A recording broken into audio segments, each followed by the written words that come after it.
Alecrim, alecrim dourado que nasceu no campo sem ser semeado. Alecrim, alecrim dourado que nasceu no campo sem ser semeado. Foi o meu amor que me disse assim que a flor do campo era o alecrim. Foi o meu amor que me disse assim que a flor do campo era o alecrim. Alecrim, alecrim dourado que nasceu no campo sem ser semeado. Alecrim, alecrim dourado que nasceu no campo sem ser semeado.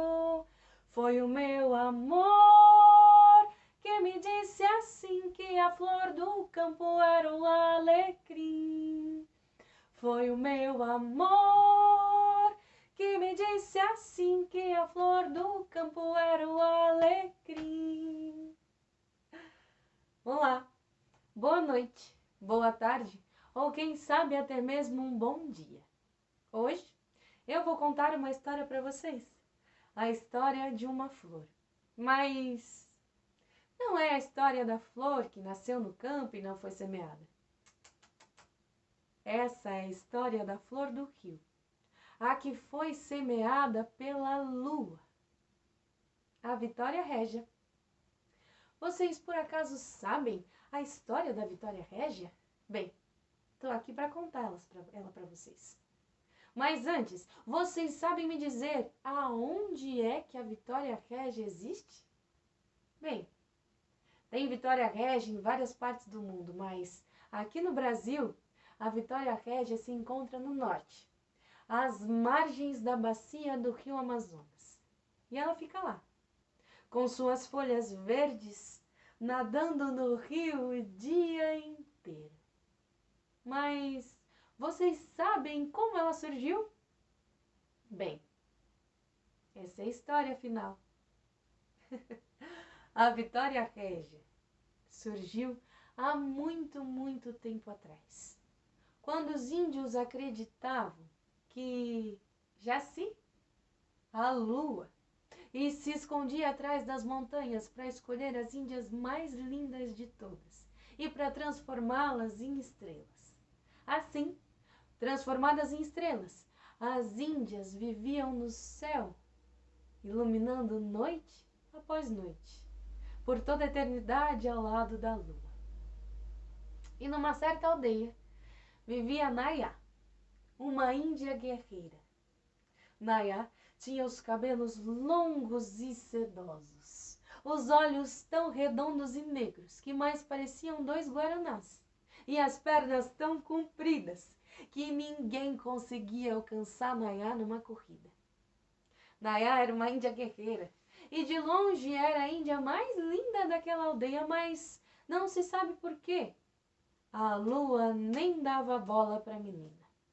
Talvez porque Jaci andasse um pouco ocupada naqueles dias, ou então, talvez porque o destino de Nayá não fosse ser estrela, mas fosse ser mesmo princesa índia guerreira. Mas Nayá nem ligava. O que ela queria mesmo era que seu encontro com a lua acontecesse logo. Sua avó todos os dias a advertia. Nayá, Nayá, minha filha, se Jaci te escolher para virar estrela, você vai perder o seu corpo e o seu sangue, Nayá. Você nunca mais poderá morar com as pessoas que você ama, e assim você se transformará em luz do céu, Nayá, para sempre. Mas quem conseguia tirar isso da cabeça da menina? Ninguém. Nayá estava tão fascinada com a ideia da lua que todas as noites se escondia atrás das montanhas para tentar alcançá-la. E nada, nunca conseguiu. Nayá não comia mais, Nayá não dormia mais e também não bebia mais nada. E não tinha pajé que tirasse essa ideia da cabeça dela. Certa noite, porém, quando Nayá já estava cansada de tanto sair à procura da lua, resolveu descansar um pouco às margens de um rio. Era noite de lua cheia. E a essa altura, a lua já estava refletida todinha na água do rio.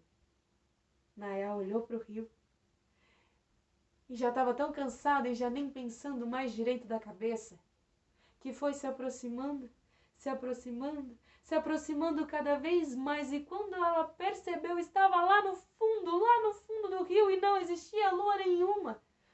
Mas já era tarde demais. Nayá se afogou. E se você pensa que Nayá se afogou porque não sabia nadar, tá enganado. Porque Nayá sabia nadar muito bem. Só que não deu tempo de voltar. A lua ficou tão triste, mas ficou tão triste com essa história que resolveu compensar a menina de algum jeito. E transformou Nayá numa estrela diferente. Uma estrela diferente daquelas que brilham lá no céu. Transformou Nayá numa estrela do rio, única e perfeita. De Nayá é feita a Vitória Régia, que de dia tem suas folhas brancas e rosadas com a luz do sol, e de noite se abre inteira com a luz da lua. Ó Senhora do Rosário, a sua casa cheira. Ó Senhora do Rosário, a sua casa cheira. Cheira cravo, cheira rosa, cheira flor de laranjeira. Cheira cravo, cheira rosa, cheira flor de laranjeira. Ó Senhora do Rosário, a sua casa cheira. Ó Senhora do Rosário, a sua casa cheira. Cheira cravo, cheira rosa, cheira flor de laranjeira. Cheira cravo, cheira rosa, cheira flor de laranjeira. Agora eu tenho uma outra história para contar, mas diferente da primeira história, essa não é uma história que se passa num lugar quente. Essa é uma história que se passa em um lugar frio. Tão frio e com ventos tão fortes que as palavras, ao saírem da boca das pessoas, é congelada. E as pessoas têm que tirar frases inteiras da boca e aquecê-las ao lado do fogo para serem ditas. Neste lugar, costumam contar histórias de focas. Isso mesmo, de focas. Porque acreditava-se que há muito tempo atrás, as focas se transformavam em seres humanos. E é nesse lugar que vivia um homem muito triste e solitário. Tão triste que suas lágrimas marcavam fundo o seu rosto. E tão solitário que acreditava mesmo que morreria sozinho.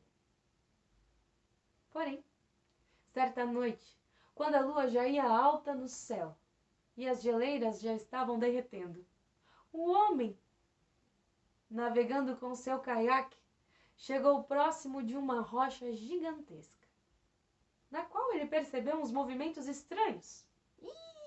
Danado e curioso que só o homem foi se aproximando mais e mais daquela rocha.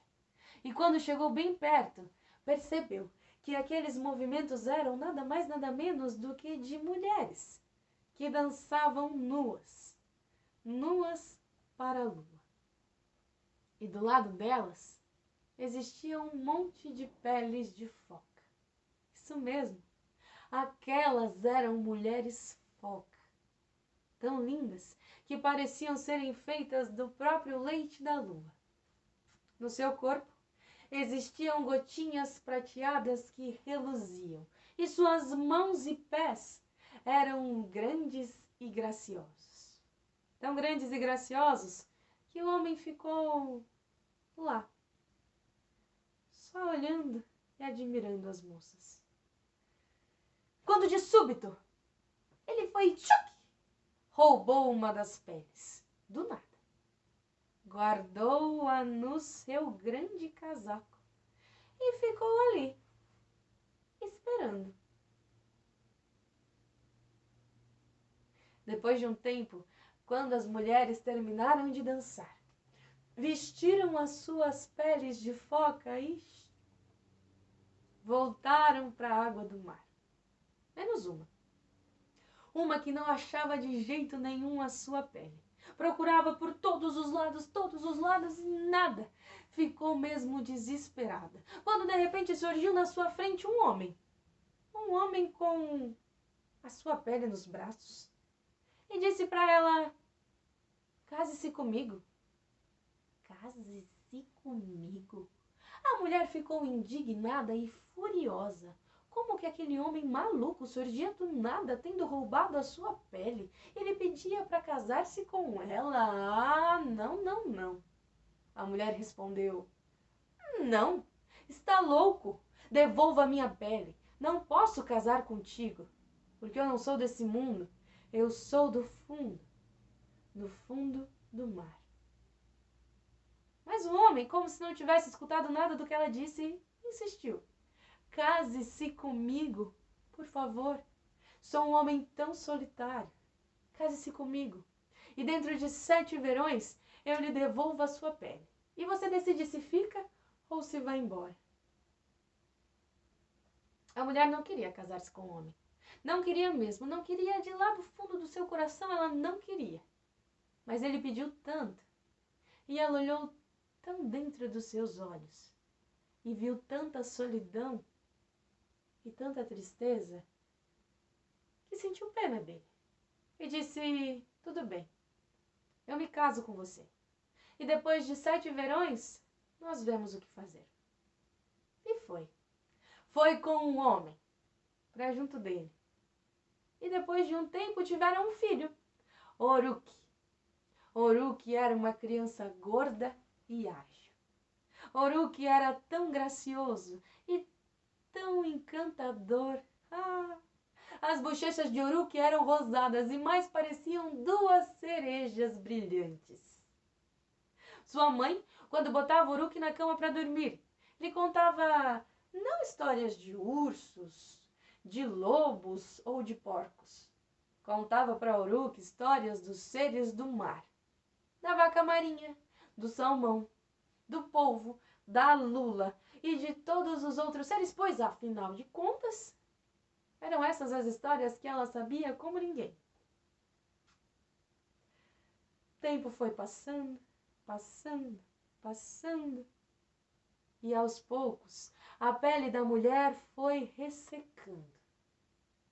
Primeiro escamando e depois rachando. Suas pálpebras já estavam secas, seus cabelos caíam de sua cabeça ao chão. Suas formas arredondadas definhavam, e seu andar estava cada dia mais dolorido. Os seus olhos já estavam opacos, e a essa altura a mulher tinha que andar tateando, porque sua visão já estava escurecida demais. Os dias seguiam assim, até que certa noite Oruque acordou com gritos ensurdecedores vindos da cozinha. Quem gritava era o seu pai, que esbravejava em cima da sua mãe, e sua mãe, que suplicava ao seu pai que lhe devolvesse o que era dela por direito. Me devolva minha pele, já se passaram 7 verões, estamos entrando no 8º inverno e você não me devolveu a minha pele, me devolve. Por favor, me devolve aquilo de que eu sou feita. Se eu devolvo sua pele, então você vai embora e deixa o seu filho sem mãe e a mim sem esposa. Eu não sei o que eu faria, eu só sei que eu preciso da minha pele. Por favor, eu já não aguento mais. O homem saiu esbravejando, mas antes jogou a pele da mulher pela janela, dizendo o quanto ela era má em querer deixar o seu filho. O Oruque gostava tanto da mãe, mas gostava tanto da mãe, que só de pensar que ela estava triste, ficava triste também. E dormiu no meio de suas lágrimas.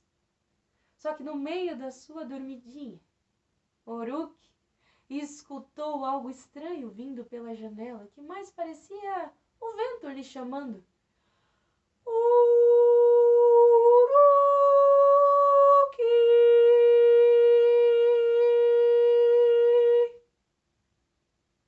levantou num salto, colocou o seu casaco de ponta cabeça, colocou sua bota de inverno até os joelhos e saiu. Saiu porta fora.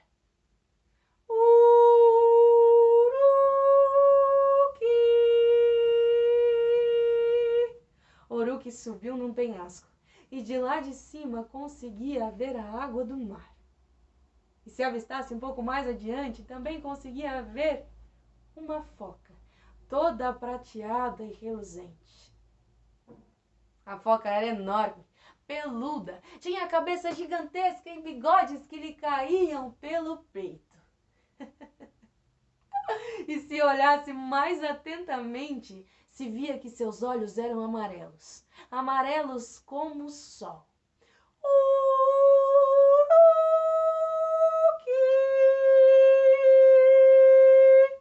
O menino desceu o penhasco de qualquer jeito e quando chegou lá embaixo tropeçou numa pedra. Não. Não era uma pedra. Era uma trouxa. O menino pegou a trouxa, colocou debaixo do braço e escutou, mais forte do que todas as outras vezes.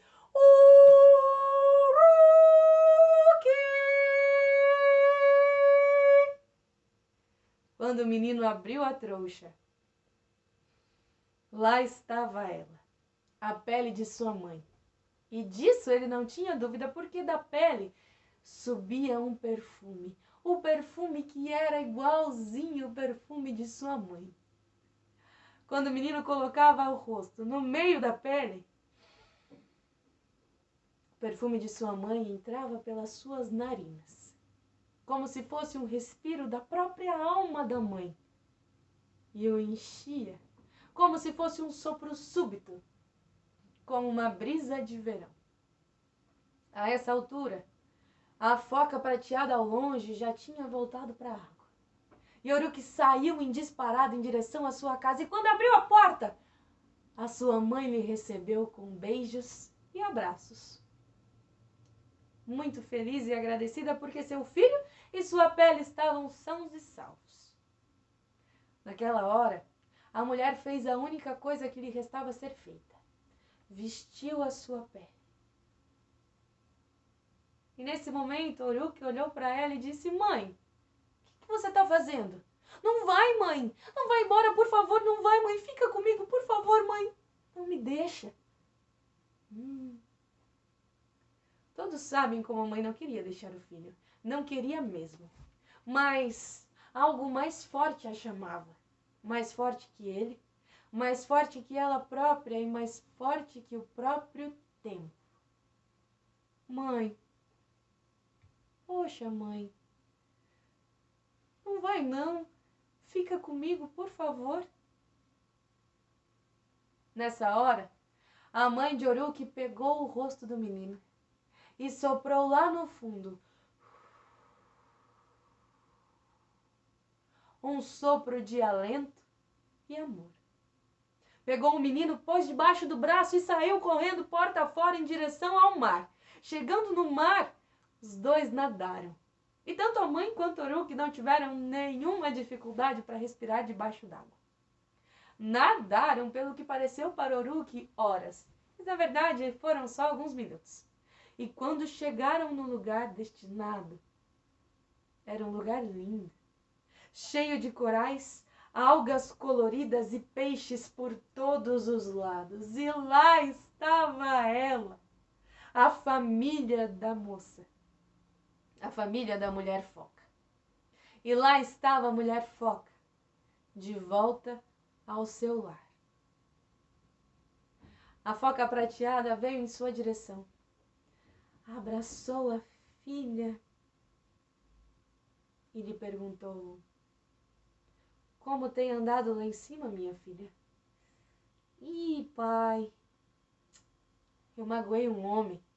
Magoei um homem que só queria que eu ficasse com ele, mas, pai, eu não consigo.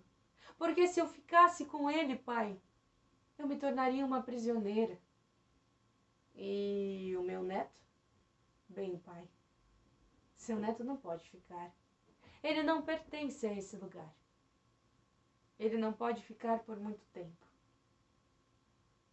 E assim se passaram dias e noites. 7, para ser mais exata. Nesse tempo, A pele e os cabelos da mulher foca voltaram a brilhar. Os seus olhos recuperaram totalmente a visão. Sua cor voltou a ser enegrecida e reluzente. E o seu nado mais ágil e lindo do que nunca. Mas chegou o dia em que Uruk teve que voltar para casa. Então, foram levá-lo o seu avô e a sua mãe. Nadaram com Uruk até a superfície e o colocaram de volta nas pedras do mar. Mas antes de ir embora, a mãe olhou para Uruk e disse: Filho, eu estou com você em todos os momentos. Quando precisar de mim, basta tocar em qualquer objeto que eu tenha tocado. E eu sopro. E eu sopro nos seus pulmões, meu filho. Um sopro de alento e amor, para que assim você possa cantar novamente as suas canções. Tendo dito isso, a mãe foi embora. Voltou para sua casa, junto com seu pai.